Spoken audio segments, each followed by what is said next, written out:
Hi everyone, slightly broken voiced Nick here, and today we're looking at the fourth Esports Series qualifier on F1 2019. Now you can see bottom left hand side of the screen, last time out we were just outside the top 300. That's I think the best that I've done in any of the esports events, so I was hoping to improve on that. Definitely top 300 least. Obviously I'm not aiming to get in the top 8 that would actually qualify me for anything, but well, I mean obviously I'm not going to turn it down, but it's not going to happen. So the event this time is at Japan. Let's have a very quick look at who we're up against already, people to have already set times and scores, and you can see that all of these guys have completed the race on 110% difficulty, doing it in a total time of just over 90 minutes and 30 seconds. So that is the bar. No one on my friend's leaderboard, which means automatically I'm going to win that battle. Yes, get in there. So that's who we're racing against in terms of the scores, but in terms of the actual race itself, what are we going to do there? Well, we've got no assists obviously, and we're going to race at this point 85% difficulty. This will become clear why in a moment. I wanted to start low and build up rather than trying to start high and get frustrated. So, start of this run, and you can see that we are Kimi Raikkonen. We're in the Alfa Romeo, we're at Japan, and it's rather damp. And that's why I put the AI difficulty quite low, because I'm not as good in the wet as I am in the dry. The lack of any assists means that obviously no traction control, it's a bit slippy, and then you've got the rain, so it's even slippier. Now in this particular event, you start the race in 8th place, you have 7 laps, and you have to finish in the top 6. Now on the face of it, that seems incredibly easy. You just got to overtake the 2 cars ahead of you. So you've got to overtake Carlos Sainz, which we've done there with a slightly cheeky move up the inside of the hairpin. I wasn't actually even attempting that or even thinking of it coming up to the hairpin. I was thinking I just want to brake, and then he kind of just stayed right. The door was open, I was going that way anyway, so you know, while I'm there, might as well pick up the place. Why not? So once you dispatched Sainz in his McLaren, you have to then pick off your teammate Giovinazzi, who is in 6th, and literally all I need to do is get ahead of him and stay ahead of him. So you can see already that when I've gone for 85% difficulty, I've probably lowballed this one a little bit and probably should have gone a bit higher. So you can see here we've got a bit of a slipstream. We're not going to get DRS because of the wet weather. We put the ERS into overtake. We haven't even gone which fuel. We're going to try and go round the outside, outbrake him, pinch him in on the apex of turn 1, and we've got the job done, and we are up into 6th place. So that's the objective met. I was so much faster than the AI cars that with a couple of laps left I was actually able to catch Ricardo, who was in 5th. There's absolutely no need for me to do this. He's not part of the objective. Obviously they're not going to fail you because you finished 5th instead of 6th, but he was like 10-12 seconds down the road and I caught him up, so it wasn't really too challenging. The only thing I really had on this one was it was effectively a 7-lap time trial. So as you can see here, we're going to cross the line to finish 5th. We actually did the fastest lap of a race on our final lap there. Whacked all of the ERS and fuel onto max just to see how fast we could go. And we got ourselves 147,112 points, which at that point was good enough for 236th on the leaderboard. We can do better than that. So still not wanting to make it too tricky and go over my comfort level, I went up to 92%, and this is where I learned that Spoon is quite a good place to overtake cars. So we go up the inside, out braking Sainz, and then run wide. Very, very close to going over the track limits there, but just about got away with it. Following lap, Giovinazzi is going to get the exact same treatment up the inside. This time we don't go quite as wide, so that's all nice and legit. And then on the final lap we caught Ricciardo again, and then went up the inside into turn 1. So you can see, even though I've made the AI more difficult here, I then stepped it up myself and did better. So it was good.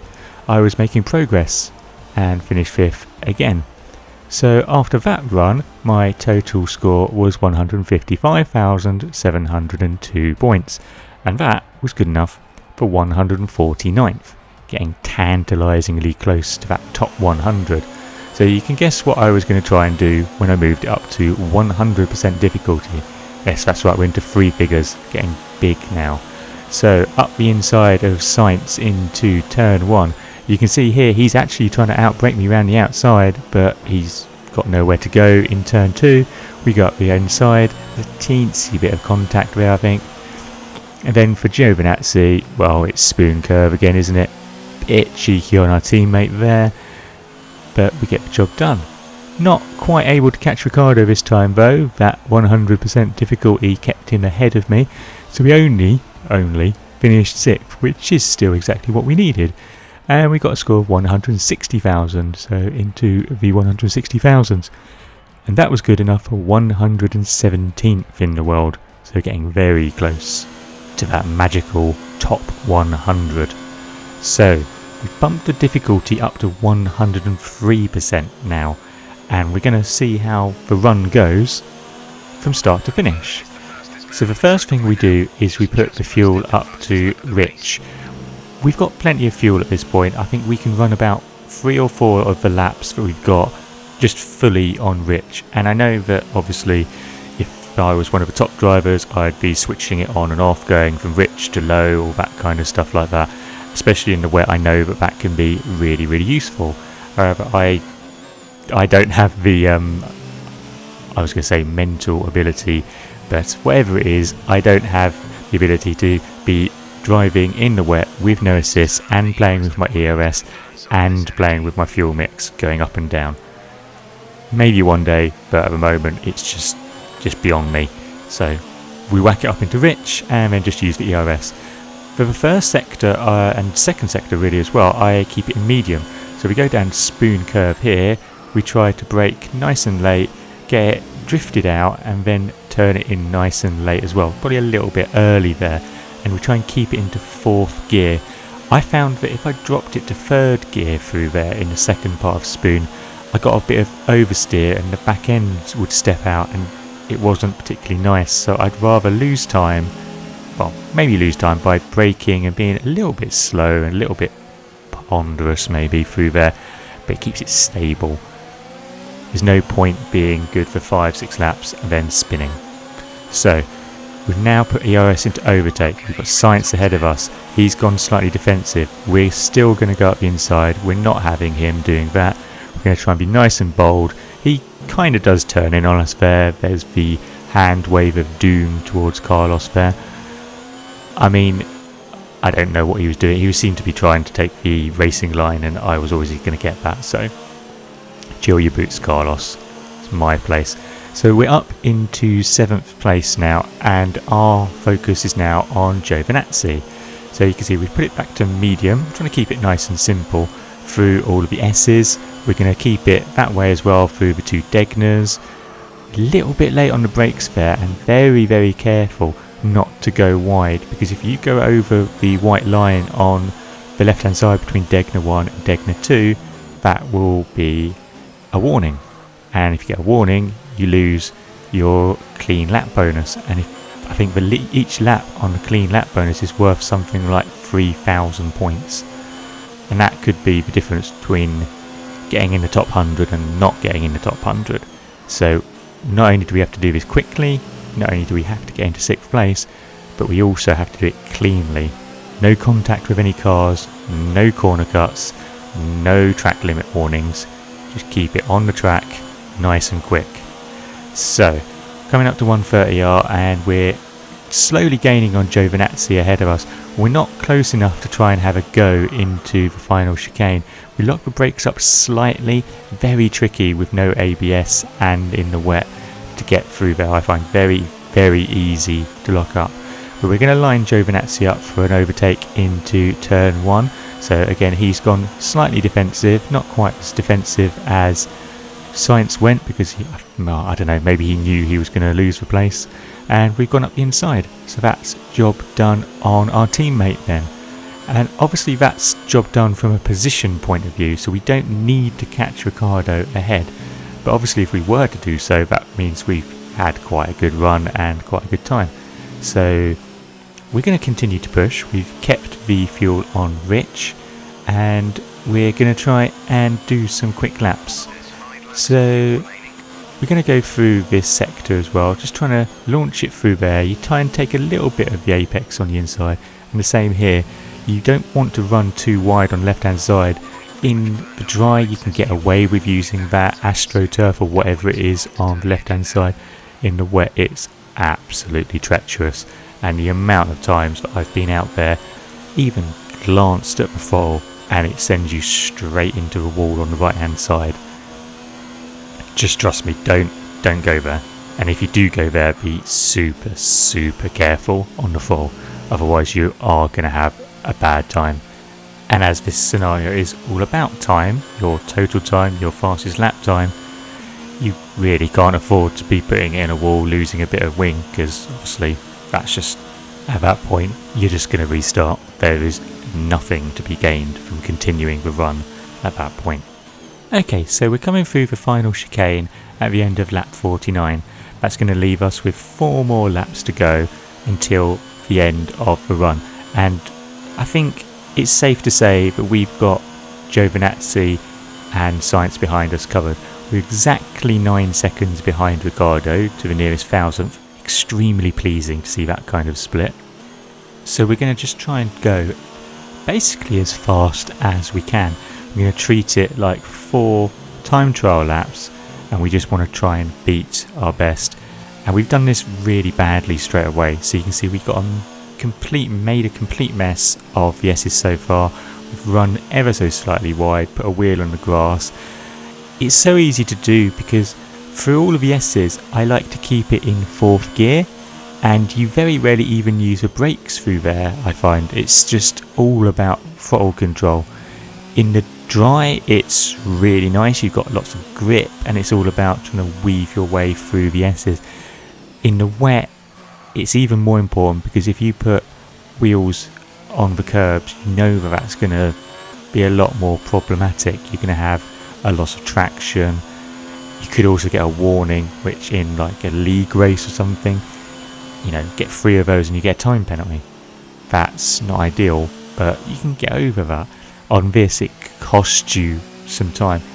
Obviously if you still get 3 of them, you're still going to get a 3-second penalty, but then you're also going to lose some time, and you're also going to lose some points, and it just compounds it. And it's just, yeah, just don't cut corners.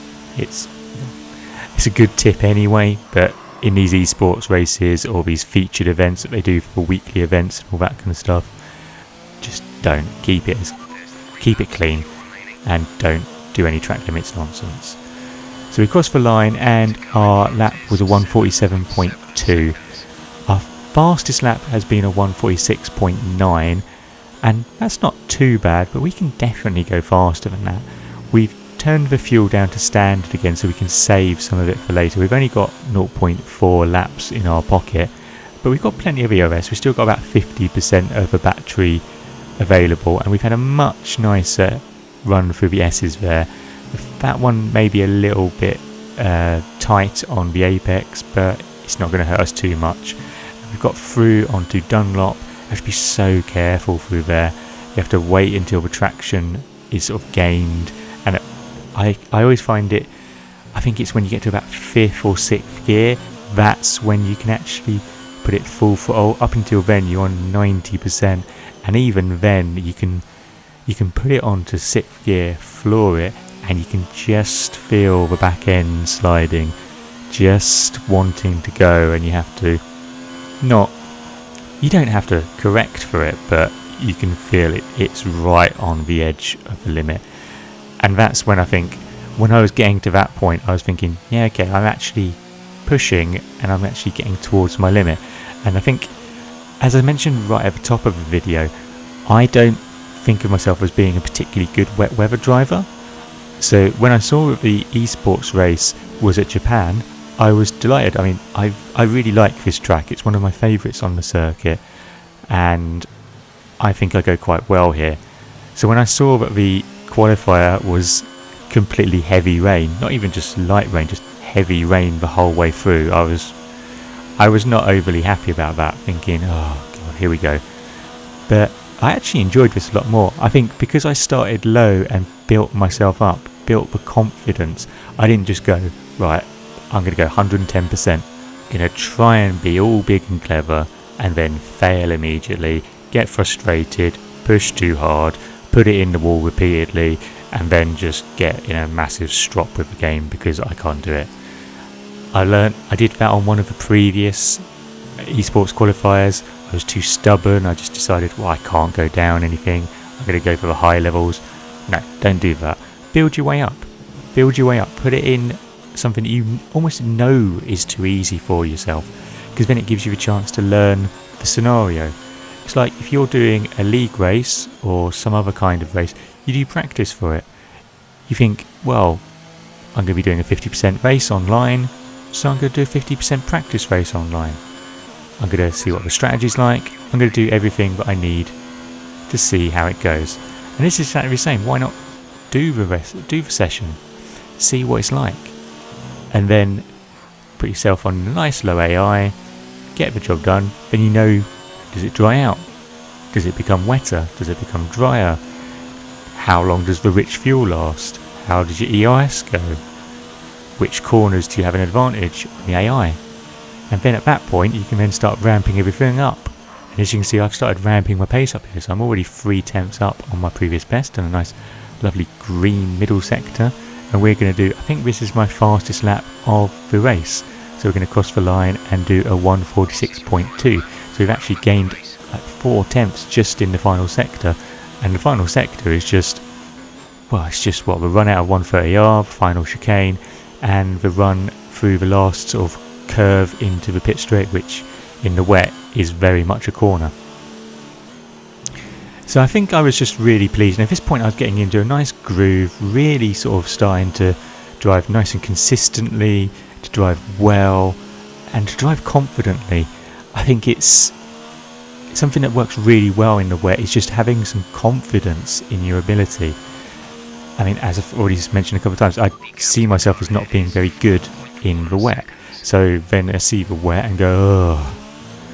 But if you actually approach it with a bit of confidence, say, you know what, I'm actually going to go for this. I'm going to brake confidently. I'm going to be assertive into the corners. I know it sounds stupid, but, you know, go with me. If you're actually just going into the corners and just, you know, just being not overly brave or anything, but just, you know, not being, oh, I'm going to tap the brakes, oh, I'm going to be really standoffish. No, just actually go for it. And then you can see we nearly ruined it as well by running too wide at the exit of spoon 1, going through the second pass spoon, and nearly went over the white line, causing ourselves a nice corner cut. So we've got one sector left to go. We're just down on our previous best. We're going to whack the ERS up, I think, after this corner, because we want to just do as good a job as possible. We've had a bit of a lock up going into the final chicane. We've got a nice gap to the car behind, not too far off Ricardo. We're going to go for the inside because we're going to shave off as much as we can, and we've crossed the line with 103% difficulty in 6th. Job done nicely. So those were the final results from the race itself. As you know, I finished in 6th place. Fastest lap was faster than pretty much most of the cars apart from the top 4. In terms of points, we got 167,645 points. Not too bad. Got max clean lap bonus, no flashback nonsense, and all the multipliers added up. So that then put us on 82nd in the world at that point. And even though you can see my time isn't amazing compared to everyone else's, I was dead happy with that. I then whacked the difficulty up to 105% and was still able to successfully do the scenario. So here you can see we went up the inside of Carlos Sainz again, extremely close there through turn 1, but you can see that I braked later than previous ones where the AI tried to come back at me around the outside. And at this point I was getting so brave, I actually went up the inside of Giovinazzi into 130R and made the move stick, didn't go wide on the outside, so I was dead happy with that. The problem was towards the end I just lost a little bit of confidence. I think I don't know, maybe I got a bit carried away thinking, oh, I'm going to do this on 105%, and I don't know, I just had some sloppy laps and didn't do particularly well. And even though I managed to complete the scenario in 6th place, I didn't do it quite as quickly. So my total time score was down, and then all the other multipliers were down slightly, which meant I only got 166,000 points, which wasn't an improvement. So there you go, that's my run around this particular esports qualifier. As I said, when I came into it, wasn't thinking it was going to be great, but I really enjoyed it when I got into it, and if you haven't given it a go, I would definitely recommend it. I think possibly the total number of people who've competed in this so far hasn't been as high, and it might be because people have been put off by the wet weather. Don't be, it's really fun once you get into it. Give it a few goes, give it a few laps, just settle in and give it a run. You won't be disappointed. Anyway, that's the end of this video. Thank you very much for watching, and I hope you've enjoyed it. If you did, then don't forget to like the video, and if you haven't already subscribed to the channel, then what are you waiting for? Why not click on that button right now? It's always massively appreciated, and we're going to get to that goal of 100 subscribers by the end of the year. Trust me, you know it makes sense. And let me know below in the comments what you thought of this particular scenario. Hopefully, if you haven't already had a go at it, I've badgered you enough to say you should go and do it. But yeah, let me know how it went for you. Have you had a go? Were you able to get in the top 100? Were you able to get even higher than that? Are you knocking on the door of actually qualifying for the actual top 8? If you are, well played indeed. But yeah, let me know how it went. I'm keen to know your views. But until next time, and the next video, goodbye.